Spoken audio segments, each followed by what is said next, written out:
Another blood-red sunset and yet another moon face, and still another 100 miles to my next resting place. Driving down the road, eyes on the horizon. Within my car, I'm all alone, but feeling good and feeling strong, knowing that this path I'm on brings me to myself. I'm driving. Hey now all, this is not Joey C. You are listening to Spirit Sherpa, the place where you learn to unlock your magic mojo. And I don't remember the rest of the entry because I don't say it. So I'm Kelle Sparta, your host, and I'm the spirit doctor. And if you don't know who I am, then this is your first time on the podcast, and you should probably be starting at episode 1 because that's where we work with the newbies, is from episode 1 and start your way there and start forward. Otherwise, if you know me, you're going, where's Joey? And the answer is Joey's not feeling well. So I am muddling through, and I trust that you will be with me for this as I muddle through. And thankfully, I'm not all by myself today. I have with me Anna Pereira from the Wellness Universe. And we're going to be talking today about manifesting your best reality. And Anna is on this roller coaster ride of a shit show of, hey, let's just figure it out as we go along. So this is going to be entertaining. Buckle up, boys and girls. Hi, Anna. Hi, Kelle. Thank you for having me on the show. Yes, and this has been quite an entrance into the show. Congratulations for going at it alone, girlfriend. You can do it. Oh, yes. So we are off and running, and we're going to be talking about manifesting your best reality. Manifesting is one of my favorite topics. So I'm going to hop right in because, well, actually I'm not, because I want to talk about how we met, because you're freaking awesome. Okay. Oh, so, thanks. Likewise. Yes. So we have this mutual admiration society going on, and Anna runs this amazing platform for spiritual entrepreneurs and coaches and things like that. And I've just joined, and I actually went to my first, I joined as a premium member, and I went to my first thing today in the background there, whatever. The mastermind and networking. Yeah. Networking thing. Made 2 great connections out of 3 people there other than me. So I'm just like, wow, that was amazing. Right. And she's been doing this for 8 years, and it has been a labor of love. Let me tell you, I thought about doing this. In fact, that's how we bonded, is I went, I was going to do this. I was going to do this back in 2006. Do you want my business plan? Because somebody should use it. Because I decided not to, because I didn't want to run a tech company. And she's like, yeah, I know. It's a lot of tech. And I'm like, yeah. Right? So we bonded, right? So Anna knows a lot of people who do this work, and she has been mentoring people who do this work for years, almost a decade. And that is a labor of love right there. That is a passion. And so if you are somebody who's out there thinking I might want to be a coach or a, whatever, spiritual practitioner of some kind, a healer, a psychic, a medium, a channel, right? If you're thinking that that's you and you'd like some help, there are varying levels that you can join at. Some are free and some are pay. I will tell you, I do recommend the pay. I've been seeing the benefits of it. So I highly recommend that. And if you join, you might actually see me in person on a call. Well, virtually in person on a call, right? That's we're doing Zooms. So, but I wanted to mention that to you because it gives you context for what Anna's going to say today. Because, everybody and their brother wants to talk to you about manifestation, but very few people actually have a clue what they're talking about. And so I wanted to give you that perspective before we go into this. So, Anna, tell us, how do we manifest our best reality? Well, Kelle, it's as easy as 1, 2, 3. And there you go. I love you so much. Yes. I love you too. We have the same sense of humor, right? Yes. I love you, Kelle, and I love that you brought me on to talk about the subjects. I too am really passionate. I'm passionate because I'm not like, ooh, can I make this happen for myself? Like, ooh, like can this be? And I didn't read it out of a manual. I didn't watch The Secret and then practice these things. I kind of just did it because of a divine download. And then what I did was, and I knew inherently from within what I had to say and do in order to manifest my dreams. And I do believe that leading up to the actions that I took, the challenges and gosh, the overcoming of all of these, things. I've been an entrepreneur all my life. I've had several businesses, and I've had my own clothing line. I've battled with social disorder because I was locked into my basement in my studio, working on my stuff. Just had maybe a couple of interns around me, and going through all of these ups and downs and developing as a person and as an entrepreneur and as an independent, alone person doing all of this, no Alina, no husband, no boyfriend, no anybody else to be around me while I was doing all this. And all of this led to where I literally gave it all over to the universe. And honestly, that's the ending. So you all can stop listening now or Well, it's so funny that you say that because I basically took this month off. I turned off all my advertising. The only thing I did that's remotely marketing oriented is the podcast because, it was fun and I love it. And I basically, I delivered on what I had, I delivered to my existing clients, but I didn't do anything else. And I brought in more business this month than I did last month. And so, but that's true, right? Because I just went, oh, I'm taking the month off. It'll show up or it won't, but I'm taking the month off because I realized I was getting fried in July. And so, which was why July sales were low because I was fried and I kept manifesting people canceling their appointments because I didn't want to talk to anybody. Wasn't that I didn't want to talk to them. It was just that I didn't want to talk to anyone, right? I was like, I'm done. Leave me alone. And they did because I'm magical, right? Hey, we spoke in July. That's a good, hey, I got a point right there. You must really like me. Thanks, Kelly. I told you. That's hilarious. I said the only people I have on the call on the podcast are people I actually like. So, yeah, it's like that. So tell us, the letting go is super important. It is. Yeah. I'll back it up. I'll really go through the real story now so everybody really gets the gist. So I said talking, now I'm going to tell you not to. But no, you said I didn't watch The Secret. And I just want to say to this, if you have not seen The Secret and you decide that you want to, I need you to understand that The Secret is not a how-to. It is an awareness raiser.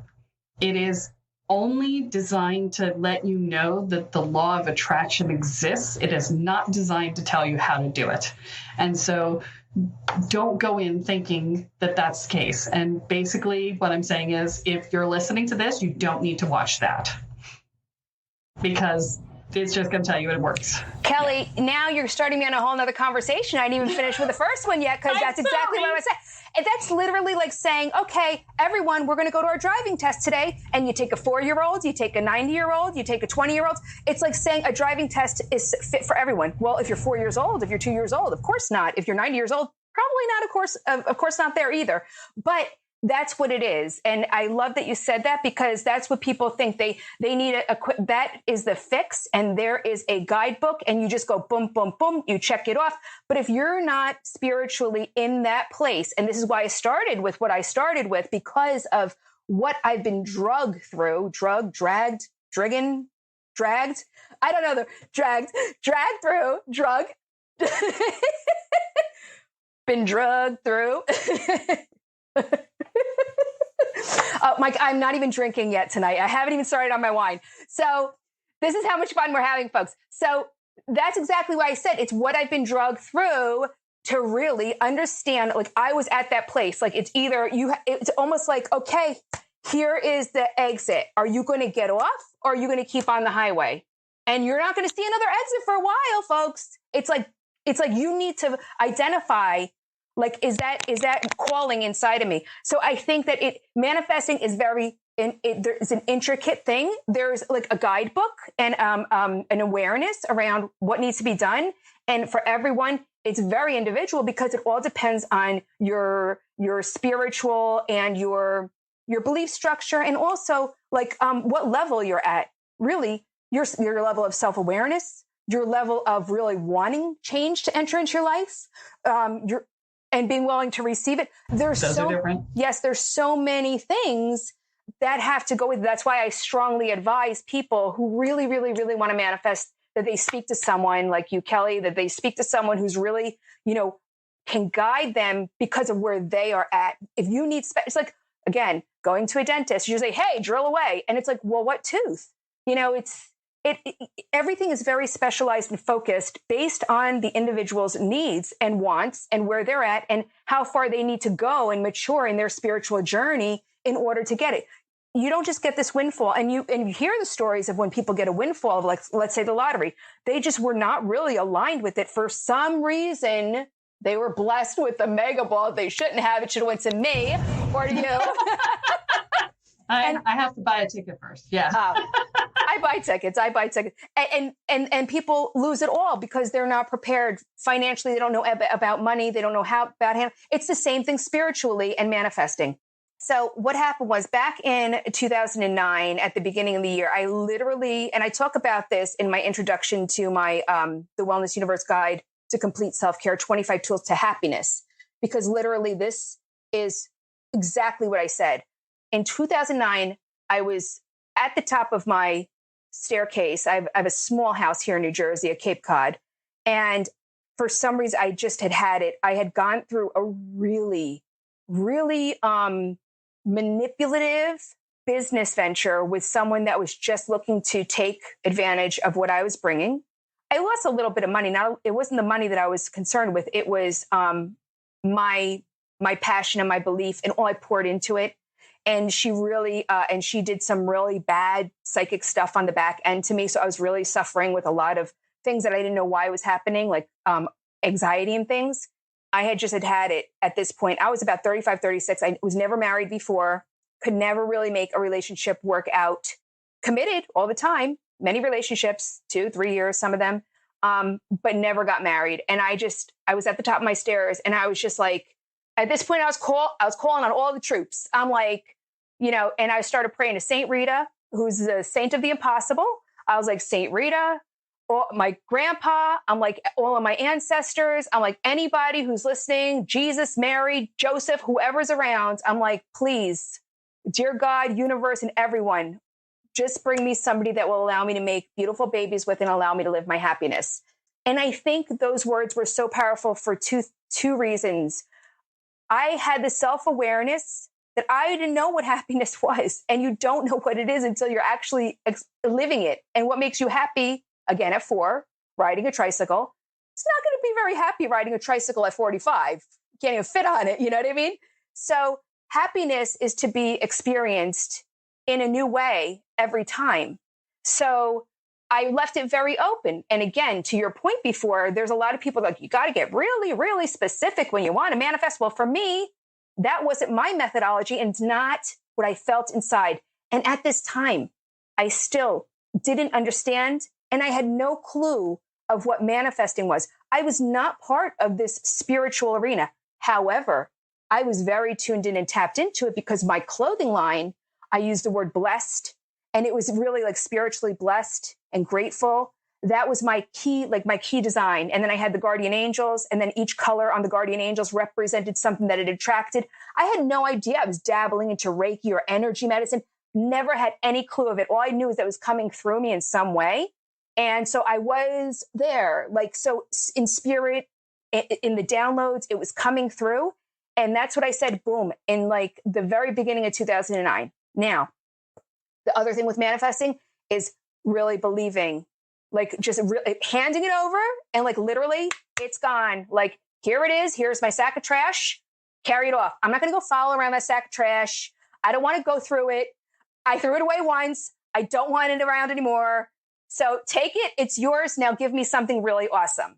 So I waited. I had another downfall. I dated this guy. It wasn't even dating. I was just messing around with this guy. I ended up getting pregnant, and I was 35 years old. And at that time you think should I do this? This might be my only chance. And I'm like, I'm in no position to do this. He's a real douchebag. I'm not going to go through with this. And then that had me going through the guilt of, terminating a pregnancy. And that was really tough. And I want to cry when I say this. So, but even still through that, and that was like in June, I still held fast to knowing that my miracle, because I called it a miracle at that time, not manifesting, but asking for a miracle, because it really was. Anybody who could deal with me as a wife is a miracle. It takes a miracle and a prince. So I still held fast to that. Well, I waited. I had a couple other, dates. I was dating online. It was the only really way to meet anybody, especially when you work from home and everything. And all your other friends are kind of married, so there's no one to really go out with. October 26th was my first date with my husband, and we got married on December 23rd, 2009. So 2 months later. Not even. Yes. And we have now been married 11 years. It's going to be 12 years in December. I live between Portugal and New Jersey. He is a very esteemed and reputable individual in his industry and has a lot of friends and a beautiful network. And I've been allowed to live the life that I want to live without pressure and living my happiness, although we know serving a big community really does. It's not always, not rainbows and unicorns. Full of happiness. Yes, I do understand. Yes, but I tell you, it's not bad living between New Jersey and Portugal and, running a business mainly online and, being able to do what I want to do almost, with this great, obviously, responsibility to my wellness universe and all of the divine folks there. But I can really live my happiness. Like if, I can go anywhere. I have, passports in both countries. I could travel around Europe easily since I have a Portuguese passport. I mean, you just don't know what the happiness is going to be that's going to unfold. And I share that story because it helps so many people on so many different levels. First of all, it speaks to a lot of single women that, think that it's over, and it's not. For every one person that's looking, there's one person looking on the other side, of the world, of the planet, of the town that you're in. So it really is encouraging for that, but it is the proof in the pudding. And I think that we actually discussed this when we were talking about this before, that it's really hard to believe in someone who's a money manifesting coach, for example, or a wealth coach, and they don't have two nickels to rub together. And I'm here to tell you that I don't really talk about manifesting too often, but I live it. And literally and in the latest case was, and this sounds almost trivial, but you'll understand how big this is. The last book that we just did, I had that foreword in my mind that was for John Paul DeJoria. And for those who don't know who he is a self-made multi-billionaire philanthropist, advocate, all around great human being that donates half of his money back to organizations. He's an incredible human, and he's the co-founder of Paul Mitchell Products, founder of Patron. I mean, he's just a remarkable human. And since I was a kid, because I was a vegetarian for a little while, I remember seeing Not Tested on Animals. It was one of the first products that I noticed that on. So since I was a young person, his story and the way he did things really impressed me and took me to a whole new level of inspiration. And that's why I said, he is going to be the forward of my book. And there's no way to get in touch with him. He doesn't do social media. I ended up going on Clubhouse, happened to go in a room that had two other people in it. You mentioned before you had our networking thing today. You connect with just a couple people. It's the power of the person, not the quantity of the audience. So I went into a small room that spoke to me. It was about collaboration and community. I met this other wonderful woman who was a former salon owner who won a national prize, met him in person. Now she sold her salon and she wants to get into a new business. But since she mentioned that, and it happened to be a Paul Mitchell salon, I reached out to her. I said, would you mind helping me out in reaching Mr. John Paul DeJoria? She's like, absolutely. And I was like, oh my gosh, well, how do I do this? And she gave me the methodology and how do I connect with him, because he's a snail mail guy. And that's how I had to connect with him. But if I didn't already envision that and say, I really, really, really, and it was almost like, I want Oprah. Yes. Oh, I want Michelle Obama. Yes. But to achieve anything, he's a self-made, he went door to door selling encyclopedias. He's amazing. I can't talk enough about him because he literally is a hero of mine for looking at him to be, someone who achieved anything, which was the last book. And it manifested. And I want to tell you this too. Our book projects are done in 4 months. I had about 2.5 months to connect with him to make it happen. So when I tell you I do manifest, and I wish it was everything, because like I said, I wish I hit the Mega Millions, but you got to pick and choose. But when I really, really align myself with something that I really want, and it is for my greater good, and it's something that would really bring joy to my life. And I think that that's also another key to manifesting. I think the universe knows what really will bring you joy and where there are lessons still to be learned before you arrive at something that you're going to manifest. There's still lessons in between. So I think all of these things, anyway, it's just my take on it, Kelle, on how manifestation really works. But yes, I am walking, talking, breathing in the manifesting arena. Not that I specialize in it, and not that I, am a coach for it, but I do like to share just to encourage. I can second everything you've said, right? I can second. I mean, I had a similar experience with my husband. We met on a online dating hookup site. Mine was a hookup site too, but right? I didn't know it at the time. We call it I knew. We called it a. Well, you go, girl. I was interviewing. But no, I was just swallowing water there. It almost came out of my nose. I did it on purpose. Sorry. Hilarious. We call it a one night stand gone horribly right. So, but I love it. Yeah.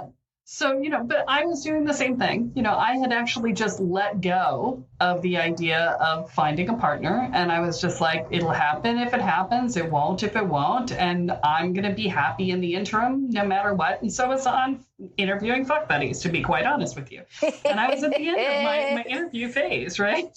I was almost closing my account because I had found what I wanted. And then, this lovely human said, coffee. And I went, coffee? On a hookup site? Really? Okay. I love it. And that's how I met my husband. But yeah, it's the letting go, right? It's the letting go.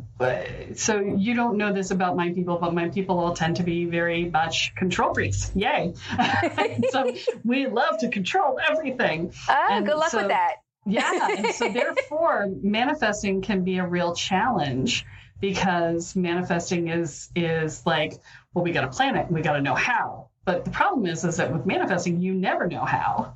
And if you try and dictate the how, it takes freaking forever for it to happen, if at all, because it may not be lined up to happen in that way, right? So I always like to reference Under the Tuscan Sun, the movie, as an example of how manifestation works in reality, as opposed to manifesting the way that we think we're supposed to, which is, down to the finest detail. It's like, the more detail you get into, the harder you make it for the universe to give you what you need, right? Or what you want, right? So, and the other piece that I learned the hard way is you can't just demand it like a spoiled child, because I used to do that all the time. I worked hard, it's mine, give it to me. Right? That doesn't work either. You're right. No, it doesn't work. And the universe just goes, okay, you can have a timeout now. And I'm like, but I don't want a timeout. I want what I want when I want it. And you should give it to me. Wait. I've done that too. Yeah, it doesn't really work. So I don't recommend it. But the key is really to, one, decide what you want, which is what a lot of us have a hard time with, right? Is, what do I want? Who the hell knows, right? I've never been told that I could have any wants at all in my life because I was an adjunct to somebody else. And, I was supposed to be there to make them happy or safe or whatever they needed. And my needs were not relevant. And so how am I supposed to know what I want? So that's step one. You got to know what you want, right? You got to place your order. And, you don't have to know in detail. We just said that, right? It's enough to say, I want to be happy, right? But then you have to be willing to be happy, right? Gotta be willing to let it in. If you're not willing to actually be happy, then asking for happiness isn't going to do you any good. You got to be willing to receive it. Right? I want to be happy. I want to be happy, Kelle. Rah! Stop it. Yes. Give me happiness. Give me now. Right. And so, if you can't receive it, you can't receive it, and then you're not going to have it, right? And then you said something brilliant, which is I threw it out and I didn't try and take it back. And that's the other thing control freaks do. So we throw it out. If it doesn't come back in 5 seconds, we go, oh, and this. Oh, and that. Oh, and this. Oh, and that. And then we tweak and tweak and tweak. And the universe finally just goes, I don't believe you. I'm not listening anymore because you've just taken it back 50,000 times. So please make up your mind and let it arrive before you tweak it, right? Because you got a version of what you wanted, which was a relationship and a baby with somebody you didn't like, right? And you went, no. And you sent it back and said, that was not what I wanted. Please fix it and send me the next one. And they did, right? And so when you get into the habit of doing this, then you start to actually see signs too. So like, I knew that my next relationship was going to be a younger man. So I signed up for cougarme.com. That is not where I found my husband. However, he is 14 years younger than me. Wow, good for you. See, good for him too, let me tell you. I love it. But the key is that, they told me that he was going to be a younger man. So I was not surprised when he arrived, right?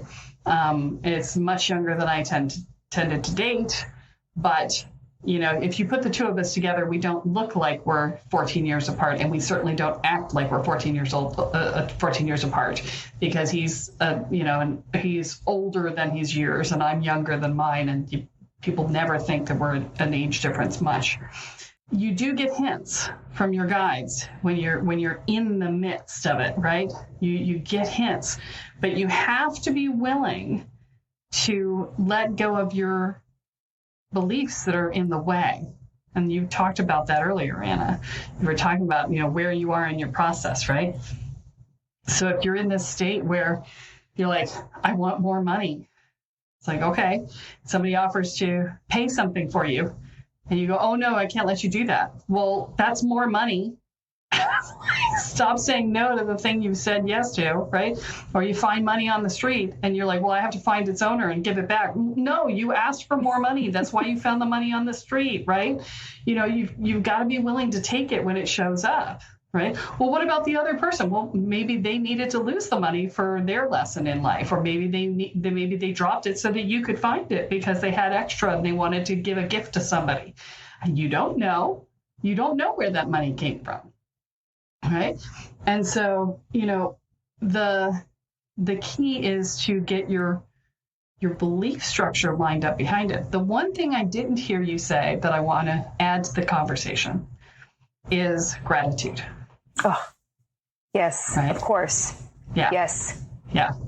And that's so important. The act of looking at what you have and being grateful for it, because what you focus on expands. If you're grateful for what you have, then your ability to be grateful will expand, which means that you will draw to you more things to be grateful for. The more you focus on what sucks in your life, the more you will draw more of suckage to you. And that's the nature of the beast. Yes. And I do that every morning now. And even with, gratitude is part of my ritual in the morning. I call upon my angels. I do my Catholic-based prayers, and then I do my blessing for the world. And but I absolutely bring it round to the place of being so grateful and being fulfilled and being blessed, and giving thanks for it all and acknowledging what it is that's there that I have. Yes, I could do with some more. Thank you very much. But I am so grateful for what I have. I'm grateful for my health. The other day, I felt like such a shit, Kelle. I'll tell you, I was just having a really bad day. I mean, it was just a fucking day. It was that day that you just can't get out of your own emotions. Probably because I was getting my period. And we were at the diner, And I am there crying because it was like I was at that point where, we were going to cry just because of an emotional break. And they served me my salad with bacon bits on it. And I still don't eat four-leggers. So I went back to other meats since I mentioned that earlier. But that was like my breaking point. It was so stupid, but I'm like, oh my God, they gave me bacon. Oh my God. I mean, and like people are probably like, Anna's crying over this. You know what I mean? Other people that would see me because I have to embody holding it all together. And my husband, he's there and I'm just like, and I said, I know it's my fault. I know it's my fault because I forgot to tell them to do no bacon on the salad. And then, the universe sometimes hates me so much, Kelly. They send in a blind guy. They send in a blind guy to show me gratitude. A blind guy walks into the diner. How often do you see a blind person, especially out in COVID? How often would you see somebody walking into an establishment that's blind? Really? And I'm like, really? Really? I'm like, I got it. I hear you loud and clear. I'm like, get your shit straight, Anna. Get out of this emotional roller coaster, this tailspin that you're going into, because you have it so much better. Just be grateful, like right in the here and the now. Don't just say it in your prayers. Don't just say it in your affirmations in the morning. Don't just like say, I'm thankful when somebody does something or you're doing something and something works out. But literally, you got to live it all the time. And it's really hard when you're in the middle of the shitstorm of emotions or things not going your way. And like you said, I worked so hard. I deserve this, and that whole, they gave me a blind guy to show me. I'm like, okay, universe, I get it. I see the signs. I get it. I got to live in this all day, all night. I have to rise above and I got to find gratitude as my, as my guidepost. I have to. So do you mind if I hop into coach mode with you for a moment? Please. Okay. Because what you've just described is trauma survivor brain response. What I'm going to say to you is that you were probably in tears because you were beyond empty and that you had given way too much. And the answer isn't so much to be grateful because other people have it worse, because that's what trauma people say, right? But instead to pay attention to your needs and take care of you and make sure that you don't get to that point, right? That's where I was headed in July, and that's why I took August off, right? I was headed down that rabbit hole of I'm toast. And I went, okay, time to take August off, right? So it's a process for us to learn to take care of ourselves. And when we can step into that place of taking care of ourselves, and when the rule is ask early, ask often, right? Even if you don't need the help, maybe you just want the help, or maybe you don't even necessarily want the help, but you're going to ask for help because next time you won't have help available. And if you get help now, then you'll have more energy next time, right? So, ask early, ask often. It should not be a last resort thing to ask for help, right? Which is how we treat it, right? But if you do that, then you stay at a certain level of energy, and then you get to feel, then you don't have to feel empty and like you have to cry over bacon bits. My thing wasn't bacon bits. My thing was a cream in my coffee at a retreat, that there was no cream. And so I burst into tears and melted down all over the guy next to me going, oh, there's no cream in my coffee. Nobody loves me, right? And he's like, oh, honey, if I had cream right now, it would be yours. Like, I know, but you don't. So we've all been there, right? That was mine. And I was just so sad about the coffee. But what that coffee taught me, and the reason I was so upset about the cream in that coffee in that moment, was because every single retreat I had been to, I had talked to the organizers and said, you guys run out of coffee on Sunday, a creamer on Sunday, and could you please make sure there's cream on Sundays? And it's a very parental sort of retreat. And so I had really designated the organizers as parents in my mind. And that day I had my aha, and I went, oh, I could just bring cream.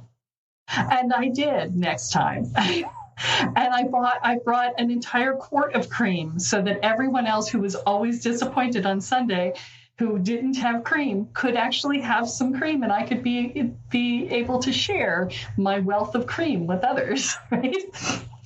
And I was also sad that they never made a gluten-free chocolate cake. And so I made a gluten-free, they always started the weekend with a chocolate cake. And I always was sad because I didn't get it because I was gluten-free. And so I made a chocolate cake that was gluten-free and brought it with me and shared with the other gluten-free people.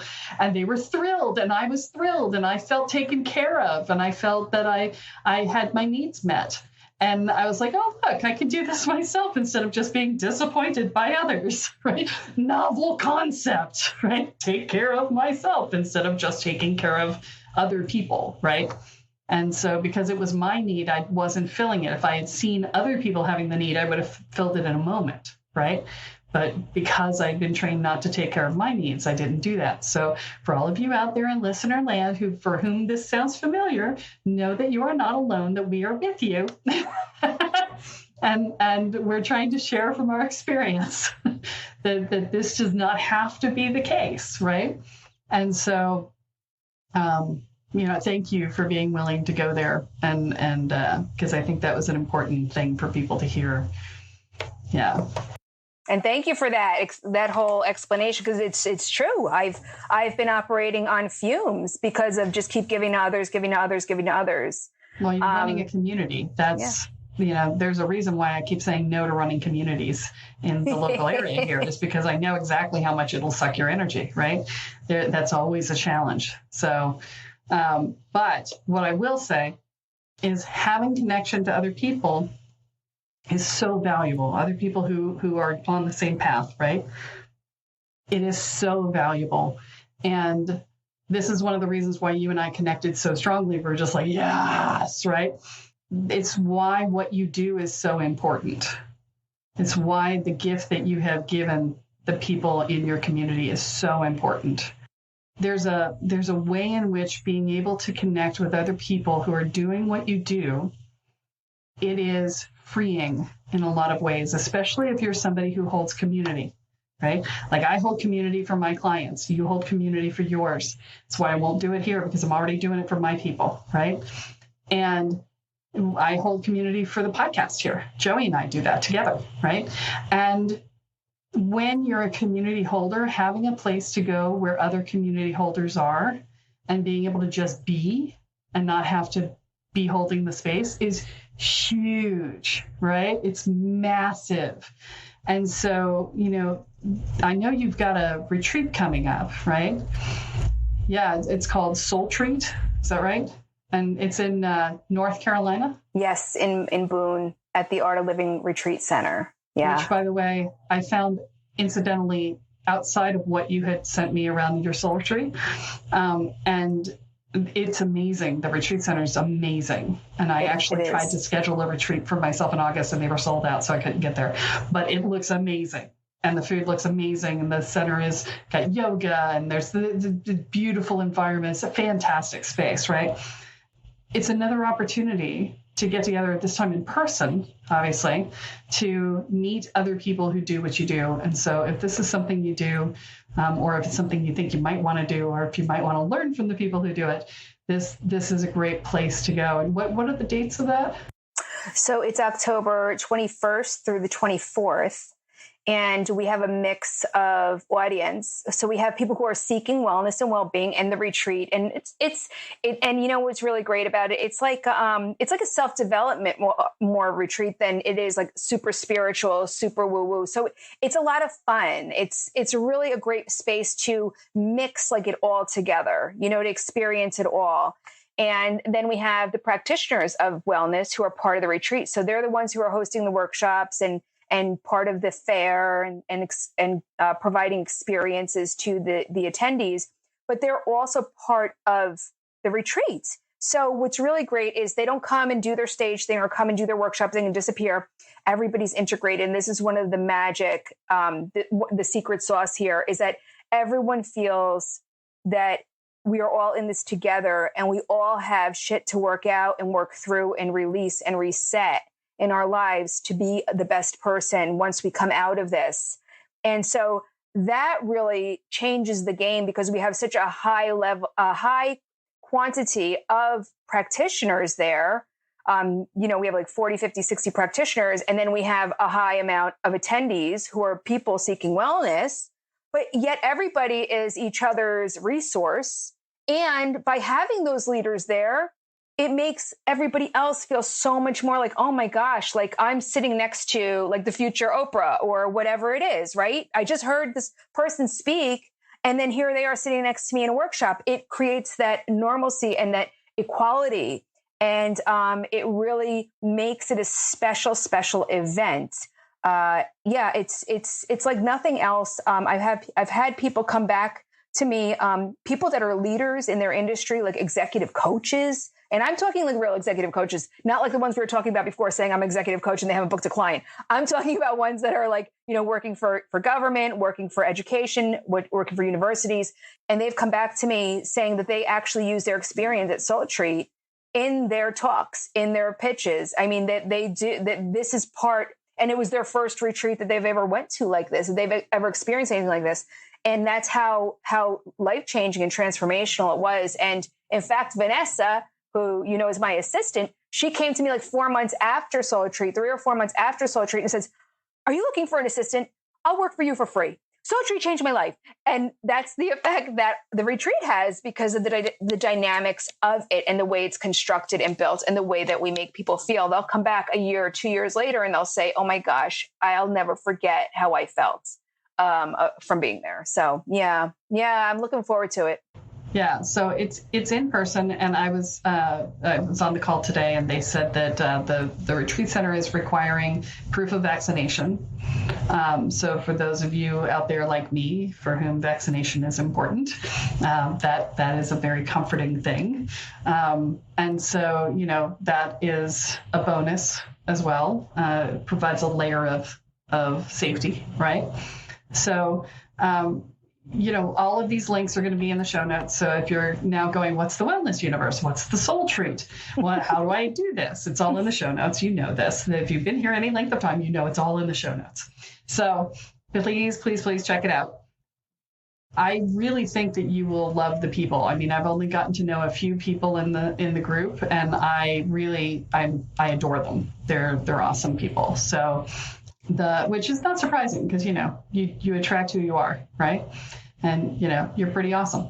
Thank you, Kelle. And you too. And that's why you're here. But it's funny watching who fall away. It's interesting because that's happened too, but this is all part of the process.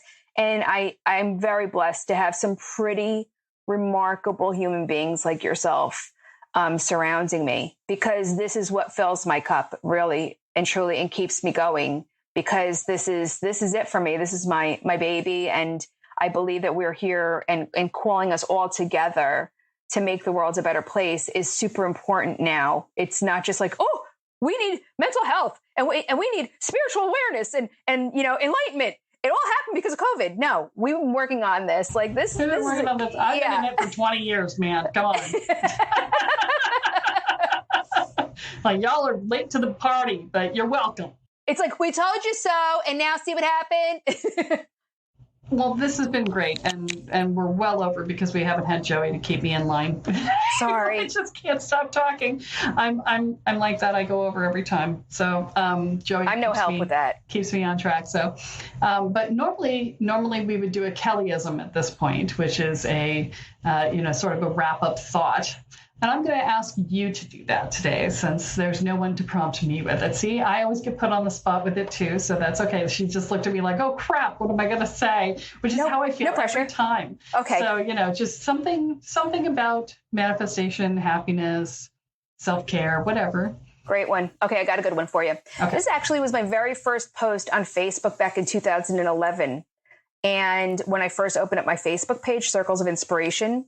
And it was, as you pass people down the street or somebody that's standing in front of you at the grocery store, just bless them with love, peace, joy, prosperity, because everything that you send out will come back to you. And that will help you to manifest. So just give it out. Just keep sending unconditional love to people, strangers, dogs in the park, whatever, just to the trees.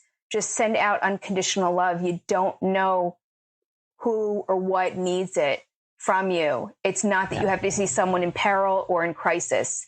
So with that, it will come back to you. And I guess that's my Annaism, Kelleism. That's totally awesome. And actually, Taylor's right well into, we did an entire episode on blessings with Peter Cradavant sometime last year or a year and a half ago, somewhere around there.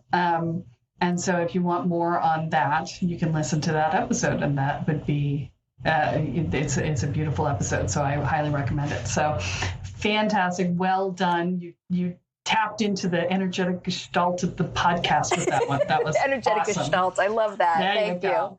So fantastic. Okay. And that is all we have for this week's episode. Please join us next week as we add another chapter into your guide to energy, magic, and the spirit world. I am Kelle Sparta, here with Anna Pereira, and you have been listening to Spirit Sherpa. So long, everyone. Loving you and knowing you, share without condition. Each mile I travel over 13,000 now. Spirit Sherpa is the sole property of Kelle Sparta Enterprises and is distributed under a Creative Commons BY-NC-ND 4.0 license. For more information about this licensing, please go to www.creativecommons.org. Any requests for deviations to this licensing should be sent to kelly@kellesparta.com. To sign up for or get more information on the programs, offerings, and services referenced in this episode, please go to www.kellesparta.com. This episode of Spirit Sherpa has been produced by Honu Voice Productions, with post-production by Christopher Wright. Into my home and my love and my life.